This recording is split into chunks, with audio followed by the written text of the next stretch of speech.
Hello, everyone. Welcome to another exciting episode of Panel of Amateurs. On today's show, we're going to discuss all the week's news, which really isn't that much. We're also going to talk about Fear the Walking Dead, and our Season 7 predictions. I'm Peter. I'm Terry. And welcome to Panel of Amateurs. Theme song goes here. Don't forget to put the theme song here.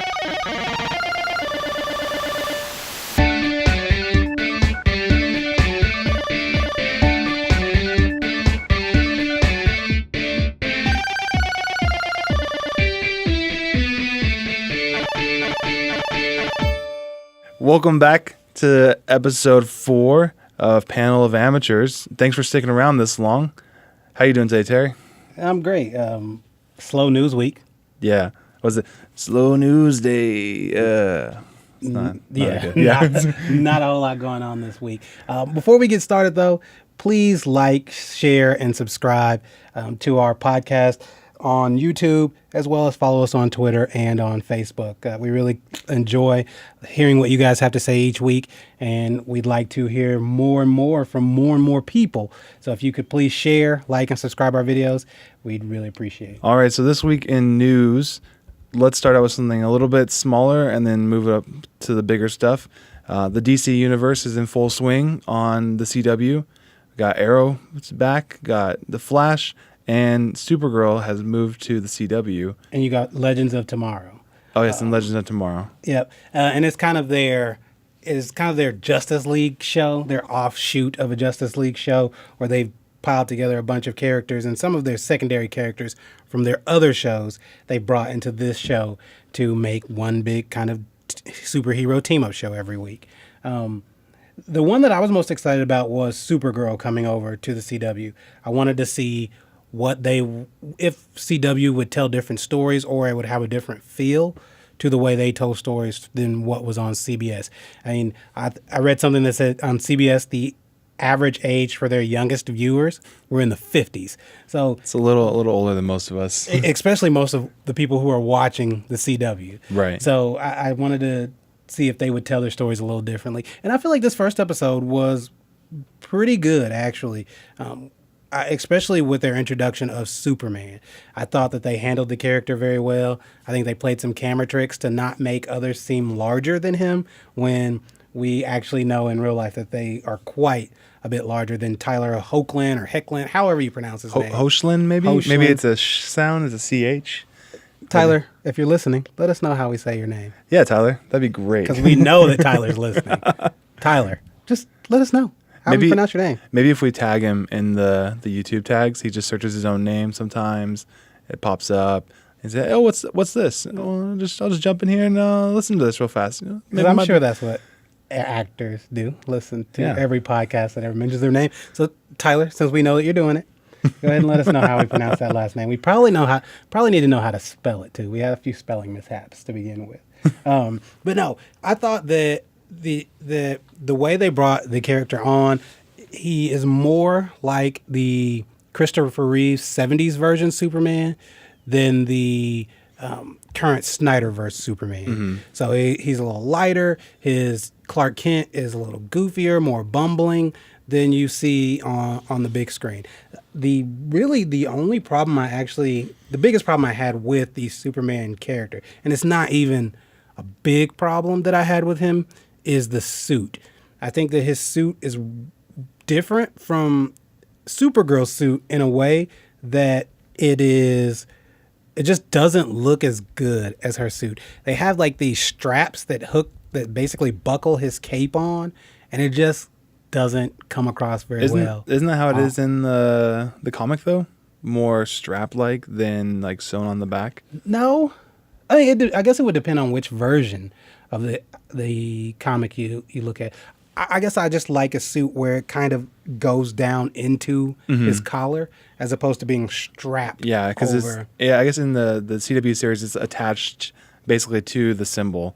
Yes. Not so much to like his shoulders or his collar line. Yeah, exactly. And I just thought if you look at her suit compared to his, her suit is supposed to resemble his. I think that she actually comes off with the better costume. Yeah, I could see that. Than he does. But other than that, I think they tried to tie in some backstory to show you that he has been around for quite some time, even having dealings with characters that she is just now getting to deal with. They wrote off the entire Lex Luthor thing. Like at this point in Superman's career, Lex is already in jail. He's already done the Superman versus Lex thing. So they're not tied into a corner of having to retell that story over and over and over again. I mean, if you remember the CW series Smallville, they did that for 10 years. Yeah, they just extended it for a very long time. So there's no need to come back and tell that story again. And I like the fact that they mentioned it. They had a brief segment on it, and then they moved on. Now his sister Lena Luthor is now in charge of LexCorp, or Luthor Corp is what she's calling it LexCorp. No, she's calling it Luthor Corp. I was like, why would she call it LexCorp? Yeah. She's calling it Luthor. She rebranded it Luthor Corp. And you just don't know at this point whether she's a villain or she says that she's trying to get out of Lex's shadow. She's not like him, things of that nature. So yeah, she's probably even worse. She's probably. I'm not like Lex at all. I'm like exactly like him times 5. Times 5. So yeah. She probably will end up being a bad guy, but at this point, she's not yet. So I did think that CW was obviously trying to get rid of some storylines that they didn't really like from the CBS version of the series. I felt that they really did well by Superman. The other big question I have in regards to Superman is, if we have Superman, why do we need Supergirl? And I think that the fans will start to, and we'll see how they write it in, but why isn't he around to help her, especially when she's struggling? If you've got a cousin who is larger than life and even more powerful than you are, why isn't he showing up to help when you need it? So in the first season on the CBS show, for example, she had to fight 10 Kryptonian villains. And if you're not familiar with Kryptonian villains, they are Superman, except for bad guys. Yeah, exactly. So, and it would maybe have been more than 10, but he let her fight these Kryptonian villains all on her own. If he's been around, why was he not there to help her out? So those are questions they're going to have to answer. They're probably going to say something to the effect of, well, if you have like she's learning to be a superhero, and like for me personally, like with my daughter, when she's struggling to pick up a toy, I don't go over and say, oh, here's the toy, baby. She's 7 months old, so she has a lot of struggles. But I watch her and see how long it takes her. Maybe I give a little bit of a nudge to the toy, but I don't say, oh, you want that toy? Here you go. Maybe Superman's not handing Kara all the tools that she needs. He's letting her learn and grow, because he had to learn and grow. There wasn't someone else to say, oh, by the way, Kyle, there's going to be this thing happening, and this is how you take care of it. I get that. And that would have been the case if there was one villain. That's true. But she had to fight at a certain point 10 plus Supermen. And he sent her a text in the first season that said, hey, how's it going? Doing okay? Maybe you might show up here and help me out. That's all I'm saying. Maybe you just show up and give me a little assistance, just a little bit. But no, I think it's still going well. I do think The Flash is still the best show of all of the CW superhero shows. I think it's the most well written, most put together. Arrow is more established. He's kind of the Batman of this universe so far. He's kind of their nighttime brooding hero. So he's more the Batman of this series. And I think that the Legends of Tomorrow series is still trying to find its footing, where I think both the Legends of Tomorrow and Supergirl are in their second season. But Supergirl seems to be a steadier show with better writing so far. And maybe that had to do with it being on CBS first, where, they're the number one network and they were able to spend more money in development than Legends of Tomorrow, which started off on the CW. And I think it shows quite a bit in the differences between the shows. The flying, the CGI for a TV show is great. I don't think there's anything on par to it for Supergirl. Right, for Supergirl. I think you can all tell there's an obvious development difference between Supergirl and Legends of Tomorrow. I'm going to watch those shows then, I guess. I just really need to start watching some TV, man. You got it? Hey, driving in your car, turn on your TV. Or not. Or not. Yes, we are advocating watching TV while driving. Kids do it. Kids do it all the time. All the time. They're not distracted. How's that going to distract you? Yeah.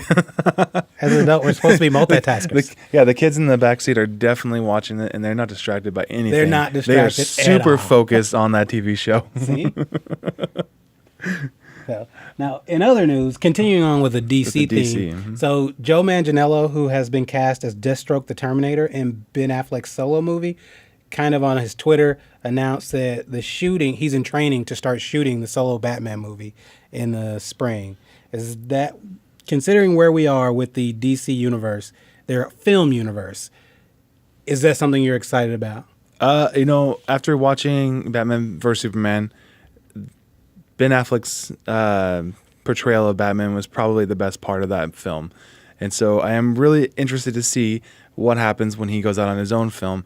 Now, when they're bringing in Deathstroke back in, I was actually really hoping that they would have Manal Bennett, the guy from the Arrow. Yeah. I really wanted him to reprise the role. And I know that they don't do that. They don't take small screen actors and put them on the big screen very often. Well, see, unlike Marvel, where we have gotten hints towards their TV universe being connected to their larger big screen universe, DC has come out and said there is absolutely no ties between our television CW network shows and our DC film universe. So that's why they're not. They're separate transitioning. universes. They're completely separate.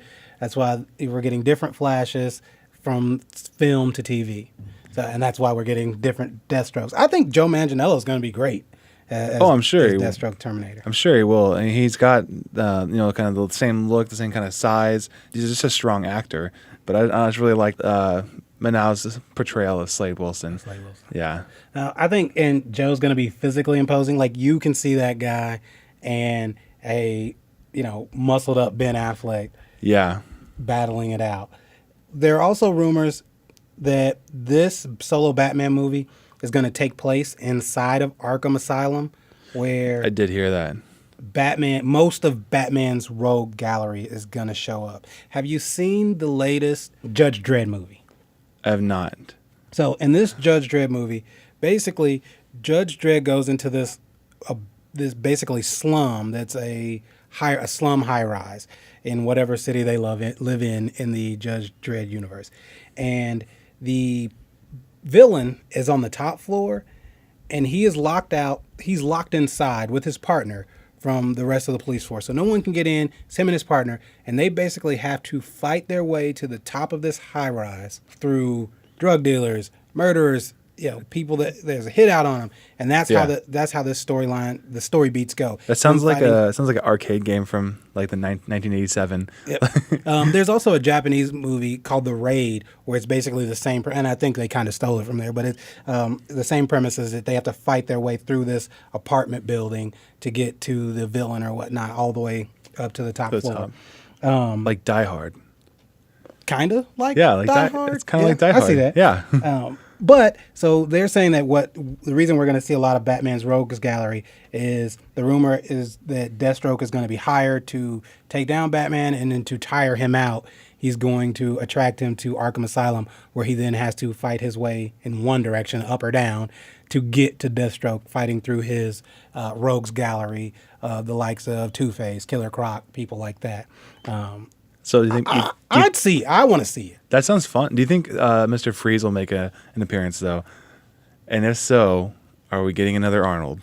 I don't think that we're getting another Arnold. I don't think we'll probably get some really bad movie lines, but I don't think they will be from Arnold this time. I think with the Snyderverse, as we're going to call it, or that everyone is calling it, it is... No, just us. Just Panel of Amateurs. Have coined that.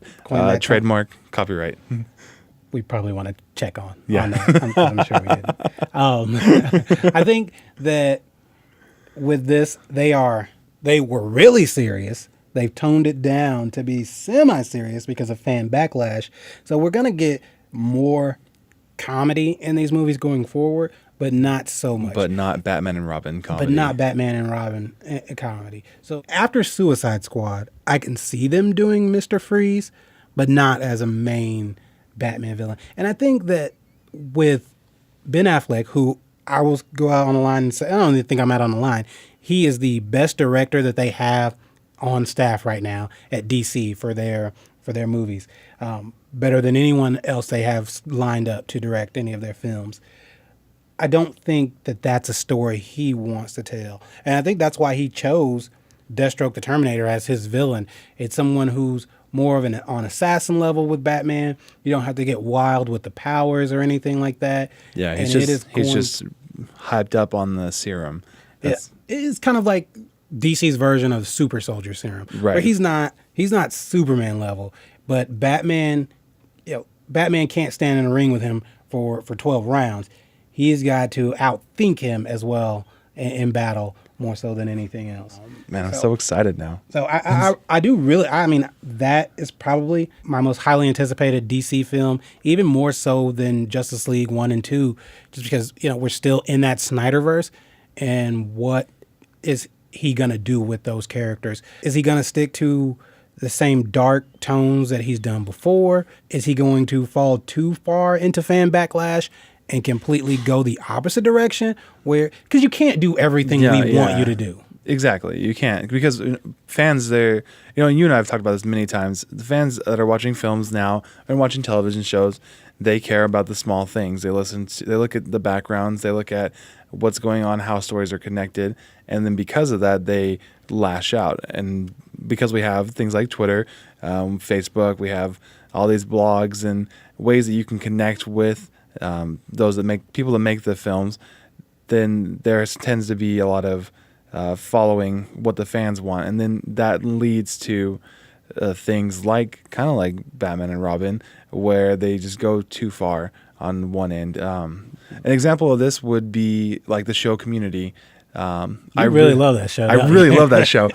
But there was a campaign because it was taken off the air, and there was a campaign by the fans to bring it back. And when they brought it back, it was not the same show. The writers that had been there before, they got other jobs, and so it wasn't the same. And so I think doing everything the fans want doesn't always pan out the way that people think. Arrested Development season 4. I think listening to the fans doesn't always get you to where you need to be to make them happy. Obviously, when you're a director or you're a movie producer or you're an actor, you have to take certain liberties. As fans, we really just want you to stick to the core. It's the same thing with the X-Men franchises. And we talked about this in episode 1.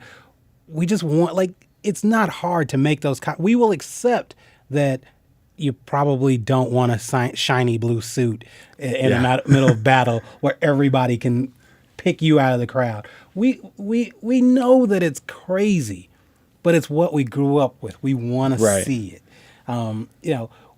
Those are the things that they're asking for. We know that you're going to make subtle changes to the character's backstory. We know that you're going to make subtle changes to the villain's backstory or how they came to fruition or what their motivations are. We get that there are things about the comics that are just completely silly that you cannot do. Especially when you get into the larger Marvel universe and like the giant T-Rexes that come and attack. That stuff is just out there. Yeah, you can't do everything, but the core things we want you to do. Superman should be a happier, brighter story, and that's where you get your confrontation between Superman and Batman. Batman is the dark. He is the night. He's the grim side of humanity. Superman is the light to show us what we could be. And this Superman is kind of ho-hummy. It sucks to be Superman. He's the Eeyore of Superman. He is the Eeyore of Superman. That's why his cape's not attached to the inside. It's attached to the outside, just like Eeyore's tail. That's what's going on there. Well, Zack Snyder's got to fix it. And that's where I'm really at with the DC universe. I'm gonna, just like everyone else, I'm gonna go see Justice League. Yeah, I'm gonna go see 1 and 2. I'm gonna go see Aquaman, but Aquaman's not directed by Zack Snyder either. But right now, it is all about Wonder Woman and Batman.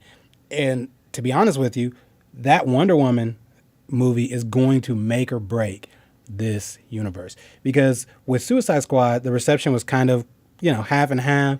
So, some people love it, some people hate it. With Batman versus Superman, it was just a lot of hate. A lot of hate. A lot of hate. Superman, the Man of Steel was kind of... was a lot of love. I feel like a lot of people like that film. I loved it. But again, I'm a huge Superman homer, so... Yeah, I liked it a lot, and I'm not a huge Superman fan. Like, I enjoy Superman, but I would watch a Batman film over Superman. So if that gives you any kind of reference, that's what I want to use. Now, they're at the point where they need a home run. They really need a home run. They need for this Wonder Woman movie to be good. They need for especially a solo Batman film. Because we can say we can say how badly or how poor the Batman versus Robin, Batman Forever, how bad those movies are now. But during that time, for the most part, people loved those. They liked those movies. DC's not getting a lot of likes right now. Yeah, and they've got to get better. They've got to put out better films. And I think a lot is riding on Wonder Woman. And I think Wonder Woman could really, and I know this wasn't in the news, but Wonder Woman could really change the game as far as superhero genre goes, because we haven't had a female character lead a big budget franchise in comic books of this magnitude, to where you're gonna have little girls that are looking up to this character. You're gonna have little boys that are looking up to this character. This is really, I think, part of the reasons we haven't gotten a Black Widow movie. How come Marvel hasn't done a Black Widow film? They're in development for Captain Marvel. This is you're going to show Marvel what mistakes not to make, or what good things to do. So Wonder Woman is huge for DC. Wonder Woman is huge for the industry in general. As a whole. Well, and just I know Wonder Woman isn't in the news right now because the trailers have already come out, multiple trailers, but I'm really excited about that film, mainly because we're getting a look into a different part of the DC universe. I feel like a lot of the things that have come out are very just Batman, Superman, and that's how it's been since the 1960s when we had Batman on television. It's just been Batman and Superman, and we had a Wonder Woman show during the 80s, and it was really good. I can't think. I gotta look up her name real fast. Oh, by the way, she is also she's the president in the CW DC universe. With the girl who played Wonder Woman in the 80s? Yep. She is the president, and she's the president of the... Now, it's not... Her character is not Wonder Woman, but she is the female president of that. I was like, wait. So you're telling me... Linda Carter is the president in the CW DC universe. She's not playing Wonder Woman, who is the president. Yes. She's not Wonder Woman as the president of the United States. But wouldn't that be awesome? But that would be awesome. I think they should have just done it. Hashtag Wonder Woman 2016. Wonder Woman 2016. You know what? Write in. That's going to be my write-in vote. Linda Carter. I'm not even going to put Linda Carter. I'm just going to put Wonder Woman, President 2016. Oh, it was 1975, not 1980s. My bad. I wasn't born yet, so sorry, Linda Carter. We got your year wrong that you were when you played Princess Diana. Okay. She is a princess. She is an Amazon princess. She's not Princess Diana of European fame, but also her name is Diana Prince. But the point of the story is the show aired in 1975, and Linda Carter is the president in the new DC universe on the CW. And you should write in Diana Prince for your ballots next month in November. I'm really glad we got that cleared up. Yeah, I think we're giving them ammunition every week. We have to apologize for something. I know. Hey, the title of the show is Panel of Amateurs. We never said we were experts. And we never will be.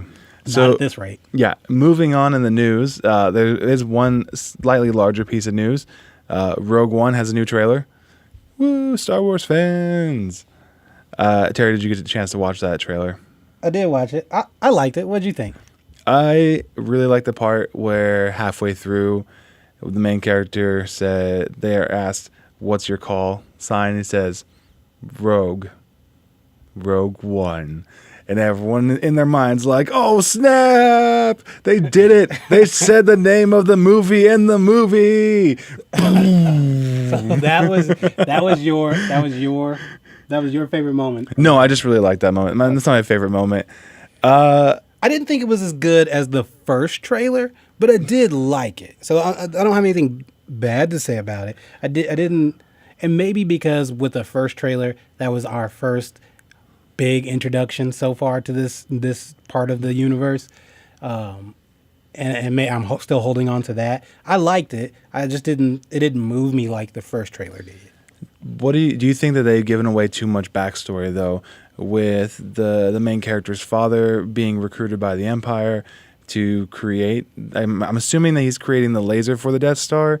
It seems like he's been kidnapped, and then that she's supposed to know something about it, and so that's why the rebels come after her. It seems like they're giving a lot of the story away, at least the beginning of the story. And I did think that this trailer gave more insight to the direction of the story or plot in regards to, but I think that's something we knew already.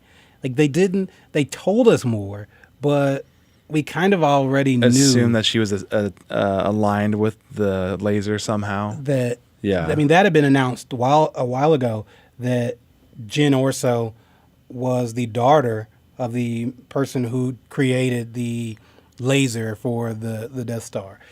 So I wasn't upset with how much they told, because I felt like it was stuff we already knew. Yeah.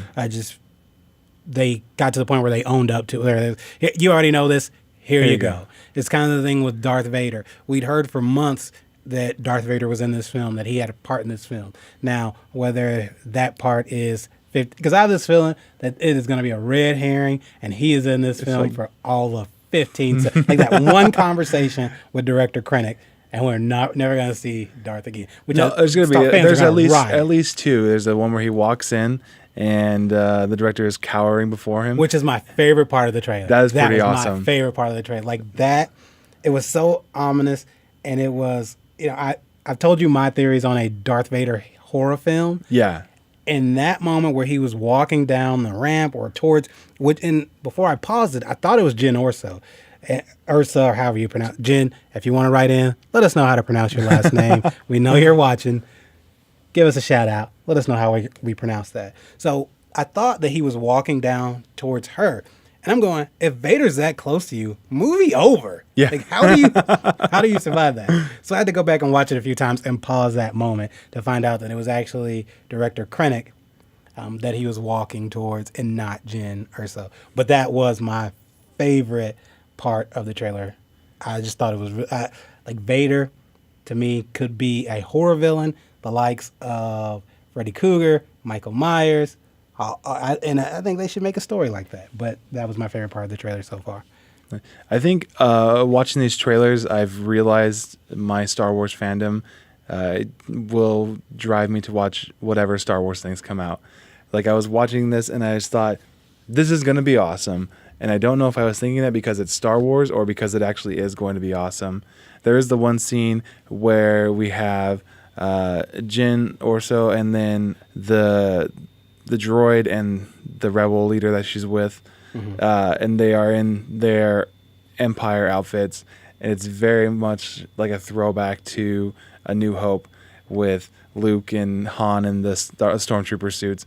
And it's just a one frame, or I mean, it's more than one frame because the frame goes by so fast, but it's just maybe a 2-second shot. They're standing in a doorway and they're wearing a commander outfit, I believe, and one of the technicians that runs the laser, that black outfit, and then they have the droid with them, the Imperial droid. But I feel like that was a really good throwback to A New Hope with Luke and Han escorting Leia through the Death Star. It's kind of the same. In the Death Star, we had to wear different clothes kind of situation. Yeah. Now, I'm on board with, there's a thought out there that Disney and Lucasfilms are using this film as a feeler. Kind of like you said, you realize that your fandom, you'll watch anything that they put out. But I think they're using this as a feeler to see if there's interest outside of the Skywalker family. Now, I think they've got, okay, if this doesn't work, Vader's still here. Yeah, so we're okay. So we're okay. If this doesn't work, we still got Vader in the movie. Even if you don't care about all these other characters, Vader is in this movie. So I think they're using this as an interest to see how many stories outside of the Skywalker family that they can tell, and if people will watch. And I think that they will.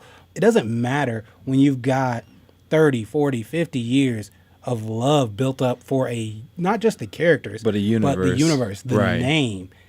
They say that the Superman symbol is one of the most recognizable symbols on Earth. The rolling montage or credits, whatever you want to call it, at the beginning of the Star Wars film, there's not many people that, if you show them that, don't know what's coming up. If you ask them about Vader, they at least have some bit of knowledge about those characters. So I think that we are vested and we are invested in seeing more stories told out of a universe. I mean, this is a universe that you've built that doesn't just house, 4 or 5 members of a certain family. There are a lot of stories that you can tell. And I know that a lot of the books aren't canon anymore once Disney took over. But there are a lot more stories to tell. And I think that people are interested and excited, just like you are, just like I am, about going out and finding out more about the universe as a whole. And, because if you're a history buff, you know that the battle that we hear about is not the only thing that either led to winning that war or won that war. There are small little pieces that are surrounding it that maybe they didn't make it into the history books that led to either one side losing that war or one side winning that war. Right. And I think that those are kind of the stories that we're gonna get. We know that we're getting a Han Solo film. There have been rumors, and I don't know if it's in production or if it's still rumors, that we're gonna get a Boba Fett movie, which everyone wants to see. Why? Because he has one line of dialogue and then becomes the 3rd biggest character. Again, but why? He was the worst bounty hunter ever. Why, Peter? You tell me why this guy does it. What did he do? He's got him so he's cool? got the mastodon skull on his suit. That's pretty cool. Again, and I ask you, but why? But why is that? Why does he need his own movie? Star Wars. Star Wars. I have no idea. It's gonna be fun though. If they make it, it's gonna be him not catching the people that he's going after a lot of times, and he's gonna be him tripping over himself. Yeah. I read a rumor the other day that so far the rumor is that the story will revolve around after he's already captured Han Solo or has Han Solo, what happens in between him delivering him to Boba Fett. Hey, you got a name wrong last week. He delivers him to Darth Vader though. Are you in Jabba the Hutt? Are you saying Boba Fett delivers Han Solo to Boba Fett? No. What? I yawned and I missed what you were saying. Sorry, try again. Boba Fett. Yeah. Takes the frozen in carbonite. Yeah. Han Solo to Jabba the Hutt. Yeah, you said Boba Fett a second ago. Did I say? Yeah, I can show you later in the edit. Okay. Boba Fett delivers Han Solo to Jabba the Hutt. So that is where this movie is supposed to pick up, is between receiving Han Solo from Darth Vader and delivering him to Jabba the Hutt, and how other bounty hunters try to capture Han Solo from him so that they could get the bounty. The rumors of where this movie is supposed to go. That's interesting. That's probably a good area to go. Speaking of going, what's the next segment that we're going to talk about? So once again, we're at the meat of our show because that was all the news. Yeah, that was it. There's those 3 things. That was all the news worth telling. One of my favorite shows starts its season 7 premiere this Sunday. The Walking Dead on AMC. Yeah. I was a big fan of the comic before they brought the show to live action. And I'm still a huge fan. They had some missteps along the way. Like someone cutting the grass in a zombie apocalypse, but I can get past that. Or the Or continued then manufacture of making new new cars. I can get past all of that. But it's one of my favorite shows on TV, and I'm happy to see it coming back. So right now, we're going to also discuss the companion show, the spinoff, which is Fear the Walking Dead. Which you should be afraid to watch. You should fear watching Fear the Walking Dead. I would give that a fear watch. Fear watching Fear the Walking Dead. And not because it's scary, not because there's gore. Actually, there's probably a tenth of the amount of gore in Fear the Walking Dead as there is The Walking Dead, but because of the quality of show that Fear the Walking Dead is. That's why you should be afraid to watch it. And for those who haven't seen Fear the Walking Dead or The Walking Dead, this is this point in the show where we say spoilers. And also look down in the comment section to see how far ahead you can skip to get to the next thing. And again, spoilers, because normally we forget to say that. So here it is. We caught it this time. We're going to spoil some stuff. So Fear the Walking Dead just finished its second season.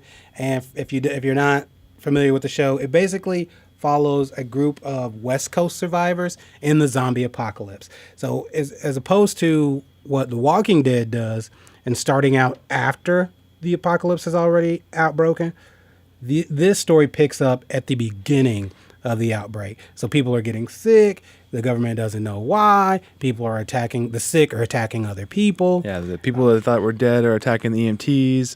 And so that's where this show starts off. So the first episodes are kind of just, oh, what's that lurking in the corner? The problem with that was we already knew. Right. It wasn't a surprise to us. We're like, I'm watching it going, hey, idiot, that guy's eating someone's face. Yeah. Run. You should not stand there and wonder, oh, what's that guy doing? I don't care that, in this universe that they don't know what zombies are. Like, they don't call them zombies. They don't recognize them as zombies. They have different names from walkers, Geeks. biters, stuff like that. You do recognize someone eating someone's face. Yeah. That's generally a sign to run the other direction. Not investigate. It doesn't matter if they're already dead and come back reanimated or if they're just on bath salts, because that's what people do when they're on bath salts, is eat people's faces. I.e. Florida 2012. I don't care what world you live in. That is not a good sign. It's not acceptable. That's not a positive interaction. You see someone eating someone else's face, you go the other direction. You don't ask them for directions. Yeah. So that was kind of just the jumping point. I thought that the first, especially the first season, which was only 6 episodes long. 6 episodes. Was slow and plotting.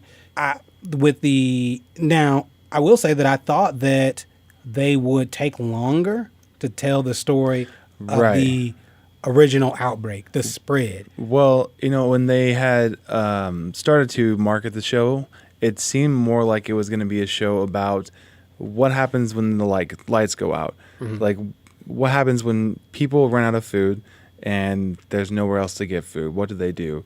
It seemed more like a survival show that happened to have zombies in it than The Walking Dead West Coast. Mm-hmm. Is what it kind of turned into. But you don't really even see that when you watch the first season. Even you get a couple episodes of, hey, these are our main characters and this is kind of what's going on with their backstory. Okay, now we're going to keep them locked into their neighborhood and they're going to interact with their neighbors, but then something's going to happen and now we're off. And even the people that they run into, like Oscar and his family, they immediately are like, oh yeah, let's be friends. I know that there's rioting outside and people are killing each other and burning everything down, but it's cool. I have a family too, so we can be friends. And the premise is that when society falls, it falls fast. Right. I just don't think that it falls that fast. Yeah. Like 3 episodes in, the world is over. Yeah, it's a week later and there's nobody anywhere. Like, everything is desolate. Yeah. Okay. First of all, it takes place in the LA basin, and I just happen to have this knowledge because my grandpa was an LAPD for many years. Mm-hmm. To evacuate the LA basin, it takes a week to get everyone out, and that's in an orderly, organized fashion. At this point, there's no possible way that a week later you're going to leave your community and see that there's not a single person anywhere. There's just dead bodies in the street. Even if the military has come through and started like wiping out neighborhoods, which they didn't in Fear the Walking Dead. That's a Walking Dead type thing. You know, and in The Walking Dead, we have where the military did come in and anyone they thought might possibly be sick, they killed. But in Fear the Walking Dead, the military comes in and they garrison in these neighborhoods, and then they get the call and they leave.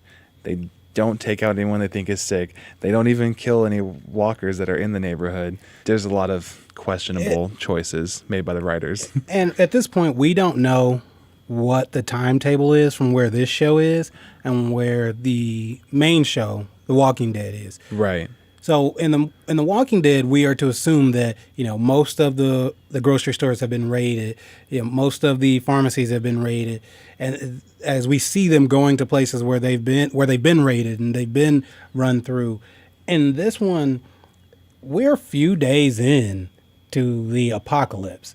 Why are there like we're not at the point that all the food that there's a food shortage or that everything has just been ransacked. But they're making it seem that way. And there's a timetable online that they go over about how far we are. And I believe it said somewhere around 2 weeks. For the first season? For where we are in the second season in Fear the Walking Dead. And they have made it seem or set up on the show that the world has just come crashing down. There's no food. People are protecting the last bits of water, different things like that, and it's just I can't get into the show the same way that I can get into The Walking Dead so far. Right, and I don't know if that's because for me, I didn't read the comics before The Walking Dead came out, which I did. Right, and you did, but in the first season of The Walking Dead is only 6 episodes long as well. In that 6 episodes, you get a man's coming out of a coma into a world that has been destroyed. He's been reunited with his family, so you get that emotional attachment, and you get all the way to the point where some of the members of the group die because they've chosen to be blown up with the CDC building. But in the first 6 episodes of Fear the Walking Dead, you have a man who has his family already together. So they go and get Chris, which is the son. They go and get him, and then they're all together. So that takes like 1 episode, and you don't have any. There's not enough tension to build an emotional attachment to these characters, I think, personally. And not only that is, I'm more excited to see these characters go. Namely Chris. Namely Chris.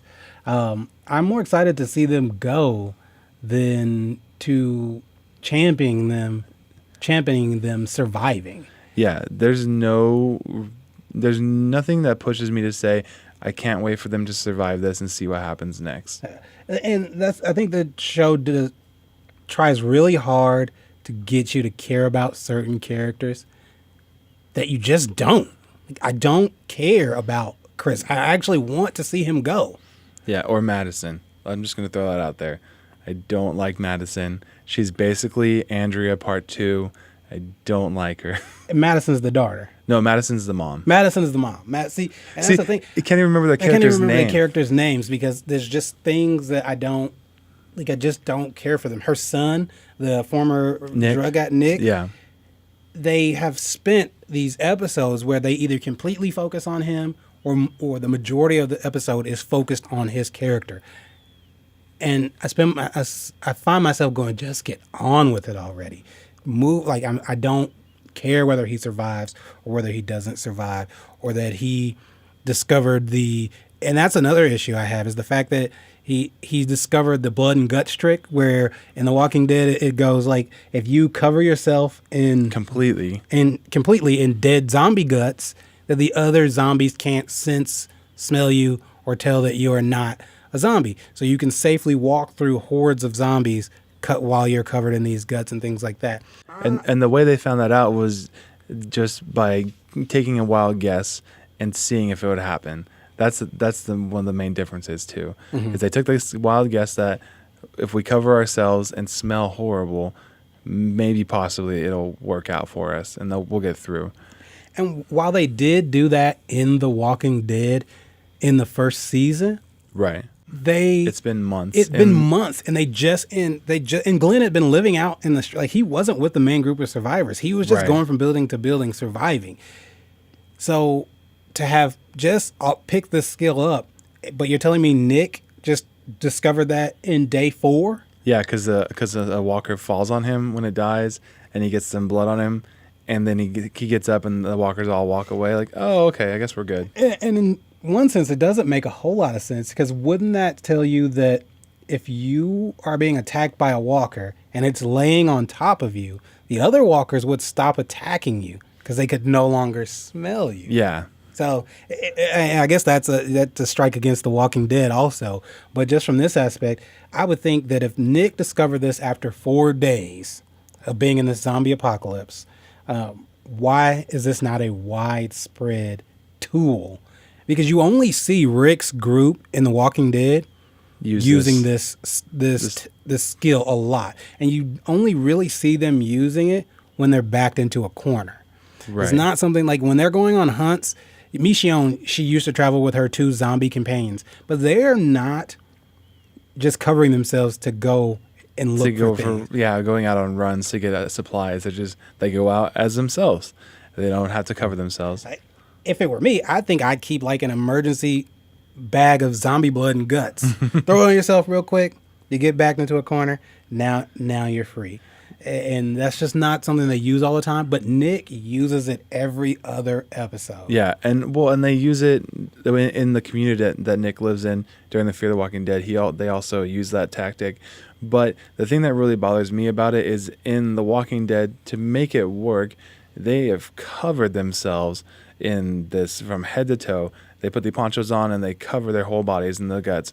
Everything. They put intestines around their neck, like let things hang off of them. Mm-hmm. In Fear the Walking Dead, there's an episode where they're inside a hotel and they're fighting off a horde of zombies, but they just put a little bit of blood on their face, just a little bit, maybe a little on their hands, nothing on their clothes, nothing on their feet, just a little on their cheeks, and they can wash it off with a wet nap later kind of thing. Mm-hmm. And they're totally fine. There's, we're cool. We just walk through the zombies because we don't smell bad anymore because we have this one stripe of blood on us. Like, it's just not this. It ruins the effect from The Walking Dead by it makes it not as sensational. I think this show hurts the Walking Dead. I could see that in the stories that they've told.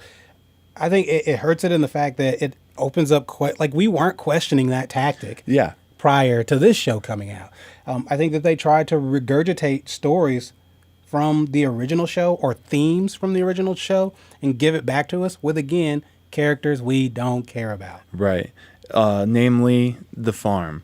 It's not a farm in Fear the Walking Dead in the sense that it's not in Midwest America, but it's still a farm that they go to when they get down to Tijuana, when they're looking for Philip, Strand's spouse. I believe they're married. Is that correct? Yes. Yeah.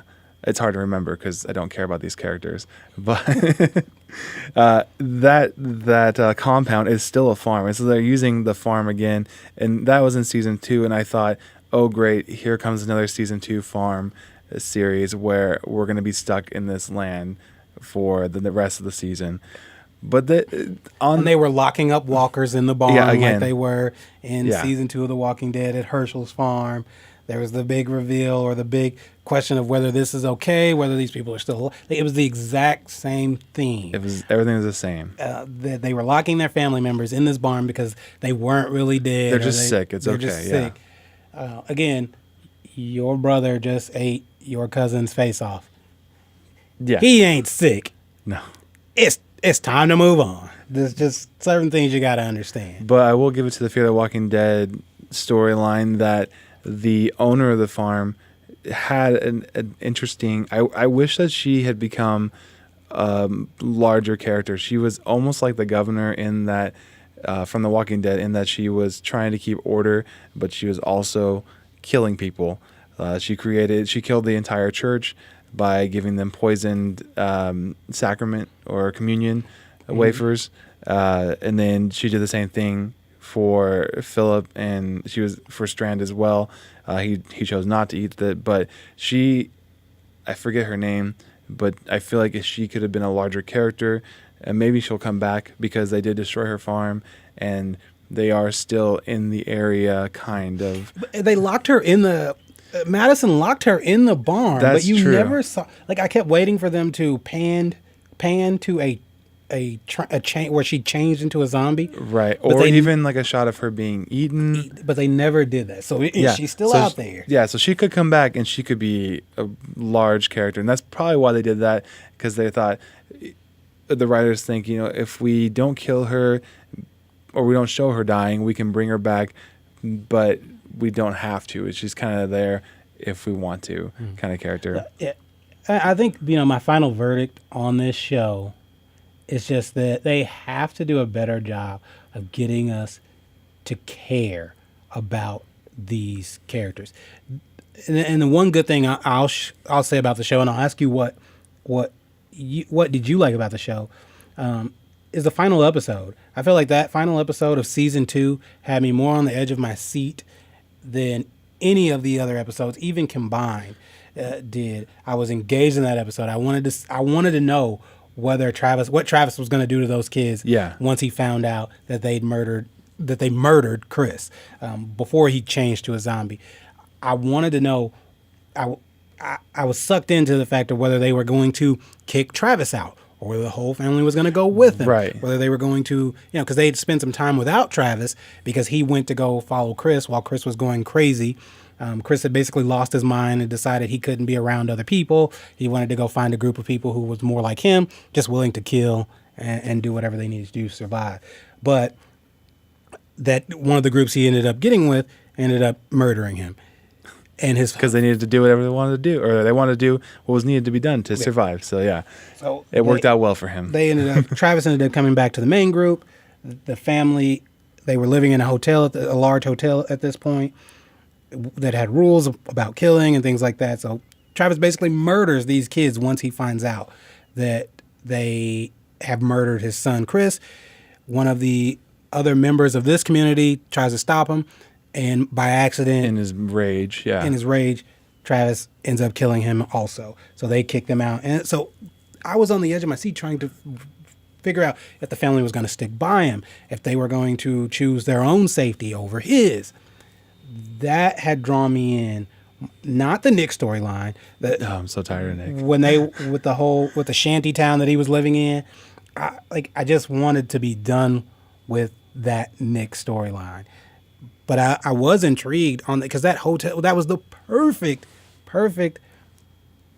safety. Yeah, it was like the prison Yeah. for them. So don't leave this place, fortify it. And they had people outside the gates. These people couldn't get in, which I couldn't, like, there was no way that fence ran all along the property. So I couldn't figure that part out.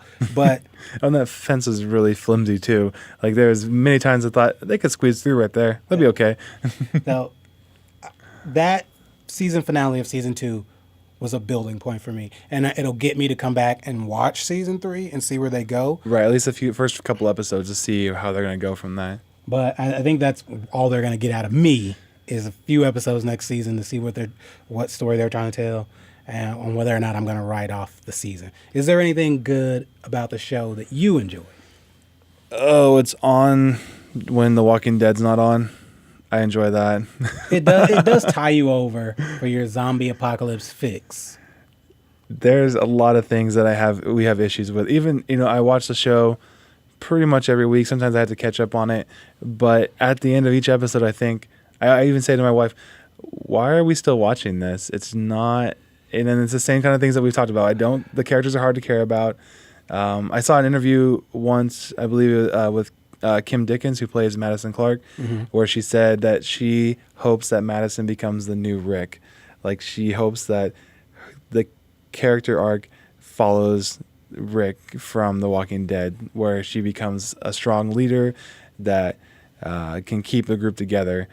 But after watching what she does at the hotel, she does try to step up and become that leader, but then immediately is like, oh no, it's okay, we don't have to follow the rules.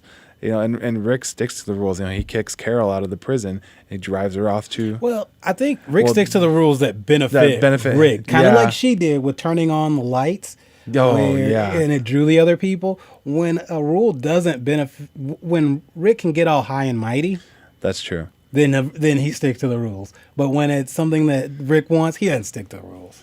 That's true. I mean, and I think that's how people would react in those situations anyway. So I think that's one of the things that the finale of season 2 of Fear the Walking Dead really did bring out, is the fact that seeing how Travis reacted to that situation is how most of us would react. It reminds me of The Walking Dead. I believe it was season 4 when Rick and Carl are captured by the group. Yeah, Rick and Carl. Anyways, I'll stop yelling. But they're captured by the group that Daryl ended up with, the rabbit hunting group. I don't know if you remember them or not. They're in like 2 episodes. I know what you're talking about. Yeah. But they get captured, and the guy says he's gonna kill Carl, and Rick fights the main. He was gonna rape Carl. Yeah, what was actually going on. He was gonna say. He said he's gonna rape him. I was trying to keep it. Yeah, I mean, it's not. You can't keep it PG when that's what's gonna happen. He said he's gonna rape Carl and kill him, and Rick's being held back by the main leader, and he ends up ripping his jugular out with his teeth, because he wants to save his son, and that's how I think a father reacts in those situations.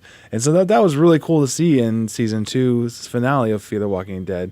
But before that, I actually liked when they were clearing the not the prison, but the hotel. When they were clearing the hotel of the walkers, I felt like they did it in a way that seemed plausible, taking them out to the dock.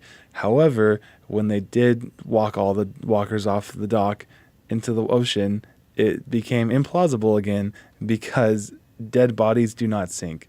They float. Yeah. So where did all those walkers go when she jumps in immediately after they've fallen into the... Or no, she jumps in before, and... They follow her. They follow her. So, I mean, I don't know how strong of a swimmer Madison is. Maybe she was all-state champion in her high school years. I don't know how that works out for her, but I feel like there should have been a little bit more tension or a little more of what happens when the walkers fall into the ocean. Because if they're floating, then they just get pushed right back up with the tide. Back up. Yeah. That's something I don't think they didn't think that out. And I understand the pier it's very far out, but so is kelp, and kelp gets brought up on shore too. So for the most part, if I had to give this show a rating on our system, I don't know how that works with TV shows. Catch it on Netflix? Yeah, catch it on Netflix. Catch it on. Yeah, catch it on Netflix. I wouldn't say that you have to spend week after week coming back. Yeah. To make sure you didn't miss anything. Because you didn't. You didn't. But on Netflix, have anything to do?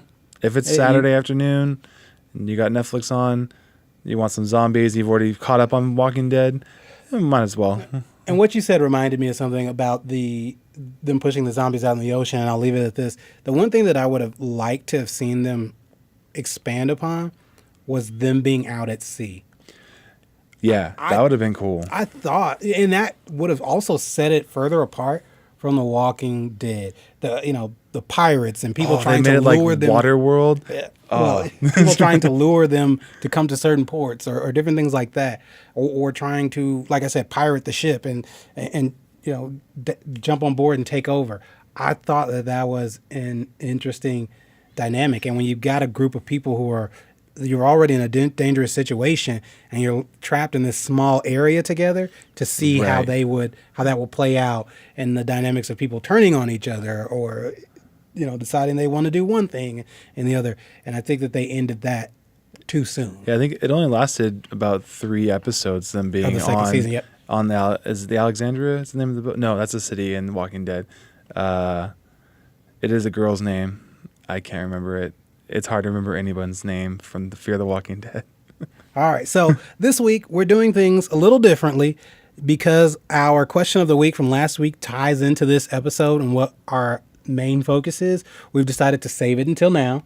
We asked you last week, with the season 7 premiere of The Walking Dead starting this week on Sunday, AMC. Last season we ended with Negan our new antagonist, murdering someone off camera from our main group of survivors. So we've got quite a few people to choose from. Our question was, who do you think got Lucile? Lucile being the bat and Negan's weapon of choice.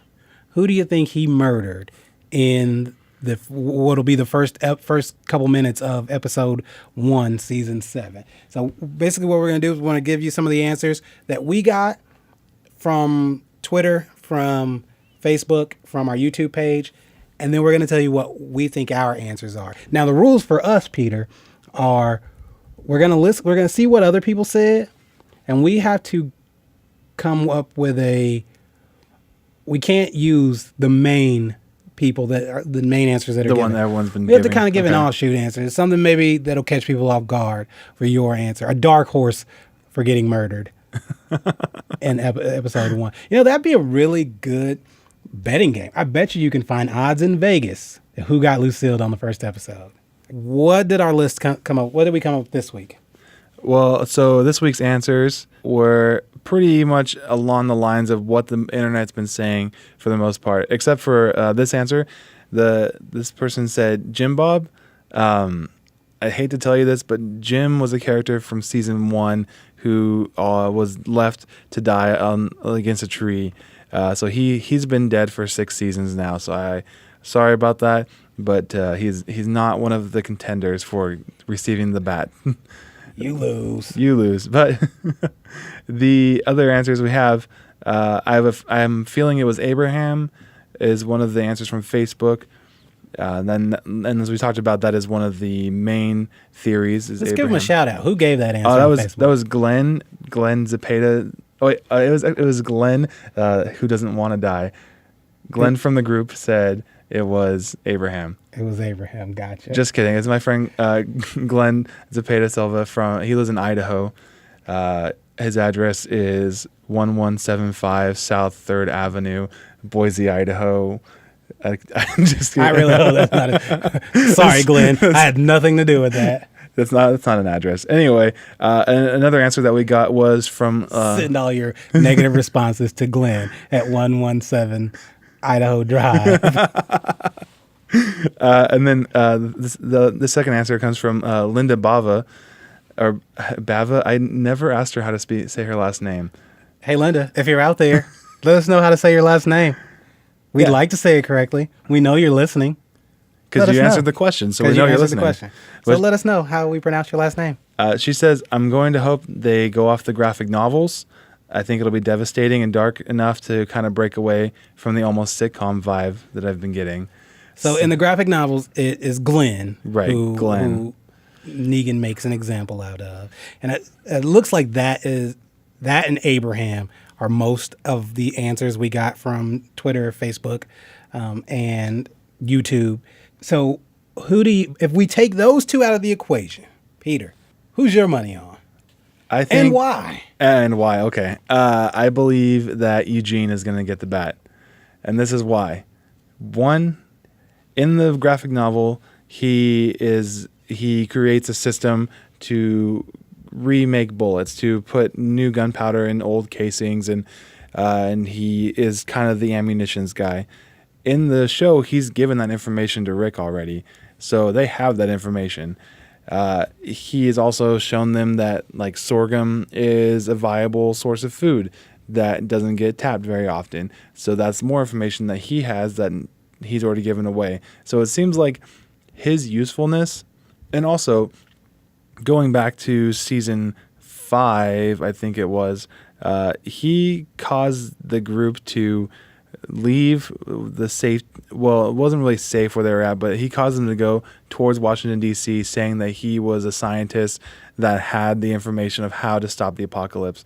So he's already lied to the group, and they've resolved that, and he's stepped up and shown that he can be of use when he saved Tara during one of their runs. But all the information that he has that is applicable to the graphic novel and to where they are in the story has been given to Rick. So his usefulness is no longer there. Also, if they kill off Eugene, all the fanboys will be less sad. because Or will it piss them off though? Because that's not as big. Like you've left us on this cliffhanger for 4 months now. Do we need someone bigger than that? I think if it's, maybe if it is a larger character, then there's a sense of satisfaction along with the sadness. But I think also if they kill off Eugene, there's a sense of relief that we still get to see like Glenn and Maggie have their child, even if it's under the rule of Negan. I don't know how that's going to play out, or that we can see Abraham and Sasha's relationship grow if it is allowed to grow. Again, I don't know how far the Negan storyline is going to go. If we are following the graphic novel now, then we're going to lose Glenn and Eugene's going to live forever. But I just kind of want Eugene to be the one who gets to meet Lucile. How about you, Terry? Who's your off the wall, out of the box answer? Well, and I'm going to cheat a little bit. And here's why. I still think that they're going to follow the graphic novel and they're going to kill off Glenn. But I think we're going to get a bonus kill. And it's not Abraham who's that bonus kill. Now, if you remember watching the preview last week, the snippet they released of Rick's confrontation with Negan, where basically Negan gives him the right-hand man speech. Mm-hmm. So as that pans down, I think they kind of gave us a few red herrings where you've got Dale's been dead for a couple seasons. Daryl. That Jim Bob comment threw me off there. You can see Daryl's cloak sitting there. You also see the teeth on the ground from someone's battered face. And if you look even closer, you'll find what resembles a wedding ring. It doesn't resemble. That is full on a wedding ring. Okay, that full on a wedding ring. I believe that the second person to get Lucile in that episode is Maggie. And here's why. Negan's response to our group is what I'll call Rick and his survivors, is that once he starts, no one better move a muscle. Don't move, don't flinch, he doesn't even want him to cry. If it is your husband or wife, but since we're saying it's Glenn, if it is your husband being brutally battered to death with a barbed wire covered baseball bat, you mean to tell me that you can sit there in silence? I don't think there's any way that Maggie sits there in silence. And I think that Maggie fights back. I think that at that point, Maggie is then demolished by Negan and Lucile. This is going to jump out on a limb here. I think they're doing it for effect, and they're also doing it to clean up a few things or mistakes that they made in the past. Namely with Judith. You cannot have two small babies running around in this world. It is already, with Judith, we're already wondering why she's the quietest baby known to man. She doesn't get normal nutrition. There are always monsters around, gunshots, and she doesn't make a sound. She never gives up their position. None of those things. Oh, though there's that one time when she's in the woods with Tyrese and she does start to whimper and the walkers follow them, but then they get over the hill and they're okay. So one time. Yeah, just one time. That's your argument. One time. One time it happened. For the most part, she is the most well-behaved baby. Not even for a zombie apocalypse. Just known to man. She is she's the quietest, most well-behaved baby there is. And I think that they have realized that they backed themselves into a corner with Judith, because now it's one thing when they're killing off 14-year-olds. It's one thing when they're killing off a 12-year-old. They can't do that without major backlash or fallout killing a 2-year-old. And I don't think they're going to put themselves in that same corner with Maggie and her child.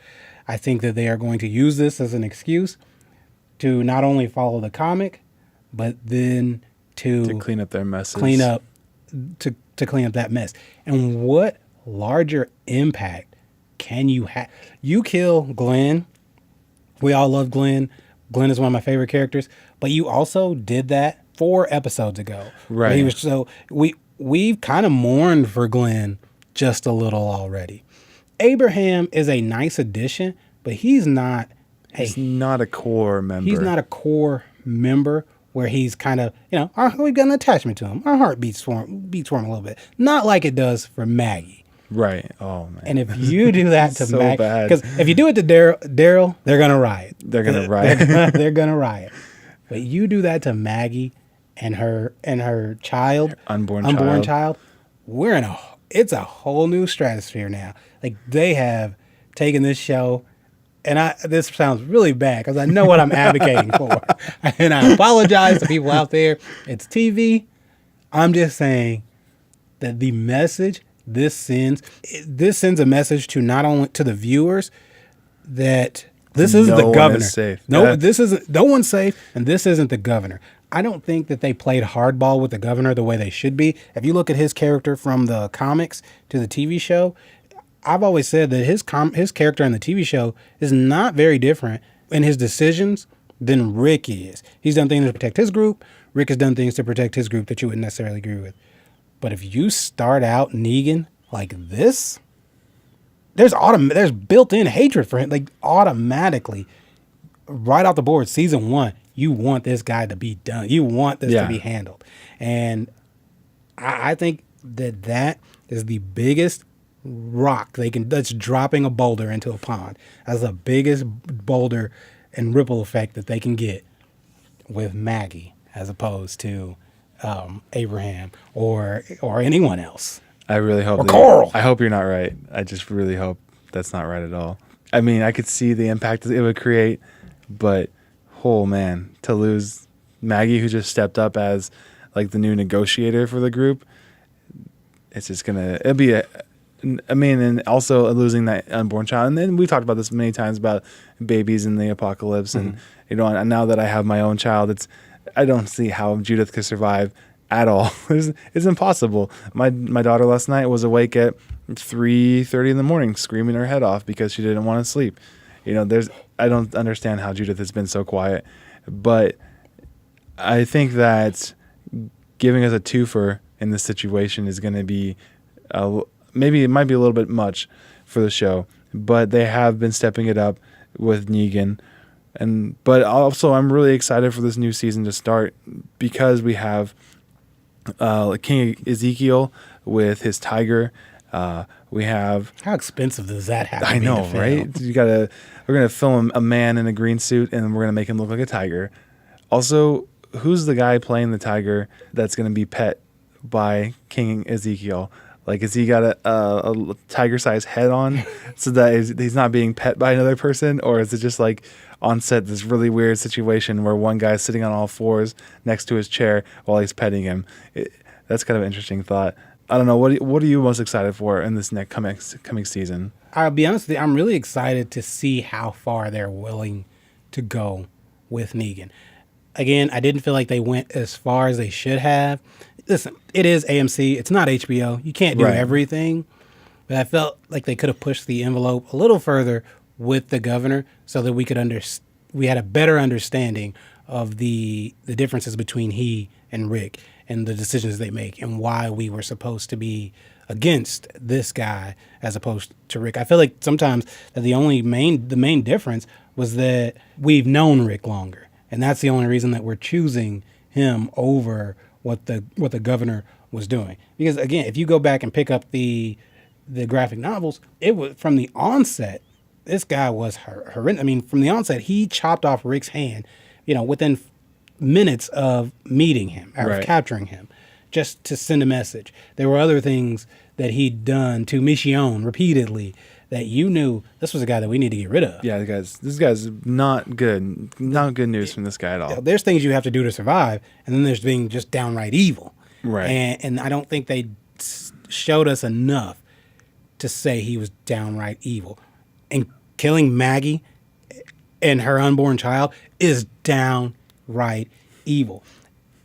I mean, Peter, answer this question. Who holds more weight? If you think about it, I don't think killing off Sasha holds that weight. No. I don't. I mean, Sasha this last season has already started to go crazy, And I mean, she's not full on crazy, but she had that moment where she needed to go and mourn Tyrese's death. And because of that, she has kind of lost her place in the group. I mean, I know Abraham's bringing her back with his relationship with her, but for all intents and purposes, she's kind of not really part of the group most of the time.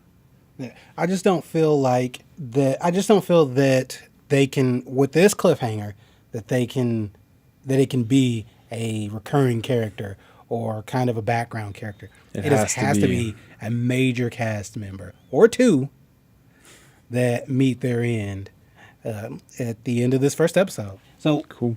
With the governor, they kind of drug it. It lasted maybe a season for their first confrontation with him at the prison.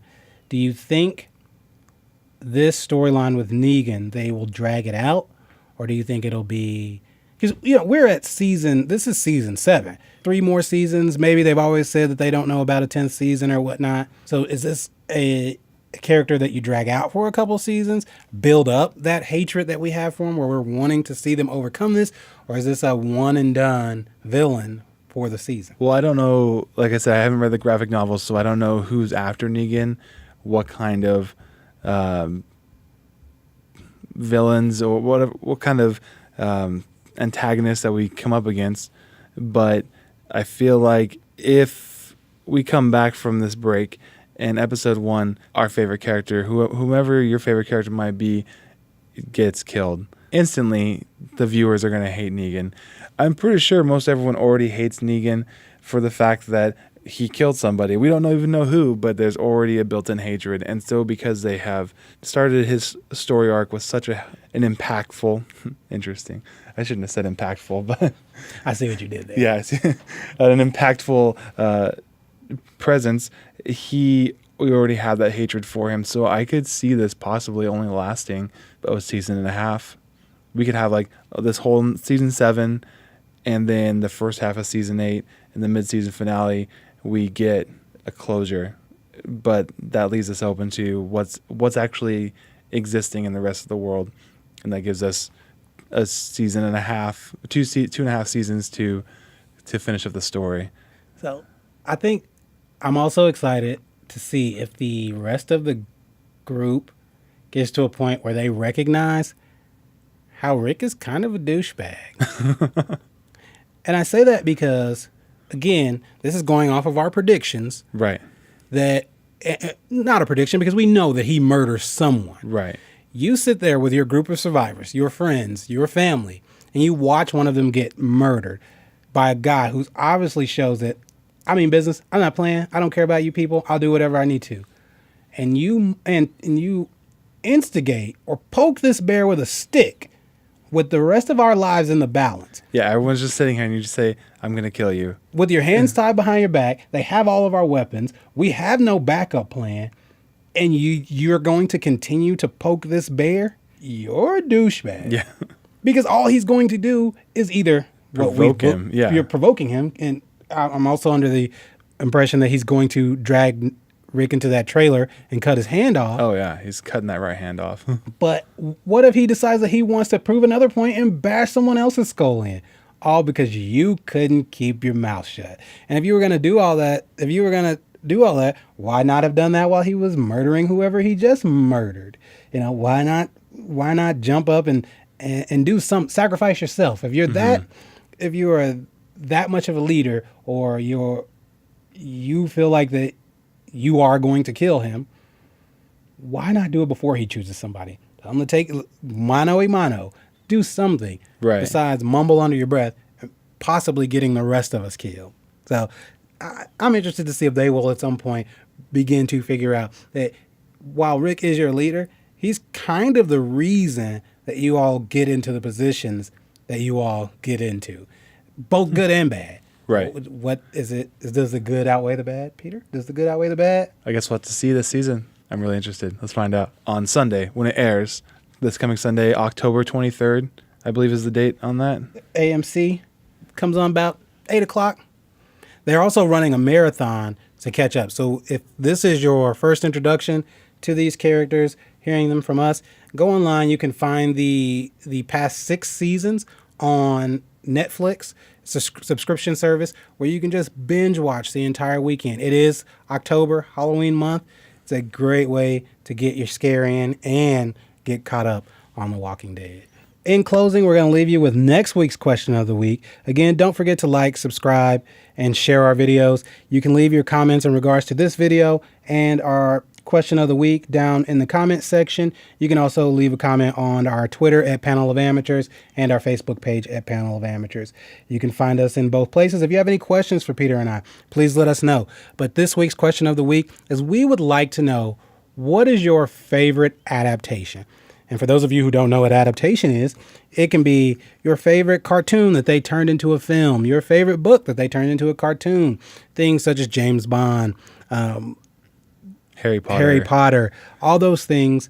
Which one is your favorite, past or present, that you enjoy the most, or something that you want to see adapted into a feature film or into a TV show? Let us know down in the comments. We'll let you know our answers next week. We'd like to thank you once again for tuning in to Panel of Amateurs. This was another great show. Feel like we're getting better. Peter, what do you think? Yeah, it's been a lot of fun, and I only see us getting better from here on out, man.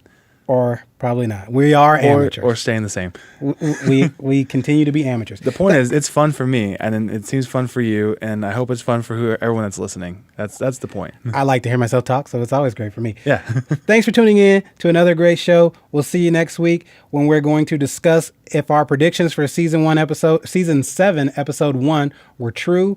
Hit you with another question of the week. Thanks again for tuning in. I'm Terry. And I'm Peter. See you next week.